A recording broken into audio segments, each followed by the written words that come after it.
పరిశుద్ధ బైబిల్ గ్రంథంలో ప్రియమైన వాళ్ళరా, యోహాను సువార్త 14వ అధ్యాయము 6వ వచనము చాలా ప్రాముఖ్యమైనటువంటి వచనం. అదేమనగా యేసు చెప్పాడు, నేనే మార్గమును, నేనే సత్యమును, నేనే జీవమును, నేను తప్ప వేరొక మార్గము లేదు. ప్రియమైన వాళ్ళరా, ఇక ఏమిటి ఆ మార్గం అంటే, మనుషుడు తన జీవితాన్ని ముగించుకున్న తర్వాత ఇక భూలోకమును వదిలిపెట్టవలసి ఉంటుంది.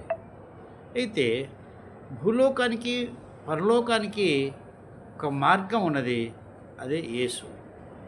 యేసునందు ఎవరైతే విశ్వసిస్తారో వారు పరలోకంలో మరిక పౌరసత్వము కలుగుతుంది. నేనే సత్యము. సత్యం అంటే ఆయన తప్ప లోకంలో ఏది లేదు. ఈ లోకము అంత నటనతో నిండి ఉన్నది. ప్రియమైన వాళ్ళరా, సత్యమైన వాక్యము, పరిశుద్ధమైన వాక్యము యేసుక్రీస్తు ప్రభువుది. ఆయనే జీవము. ప్రియమైన వాళ్ళరా, ఆయనందు ఎవరైతే విశ్వసిస్తారో వారు నశించిపోరు. వారు మరణం నుండి మరిక జీవంలోకి దాటిపోతారు. ప్రియమైన వాళ్ళరా,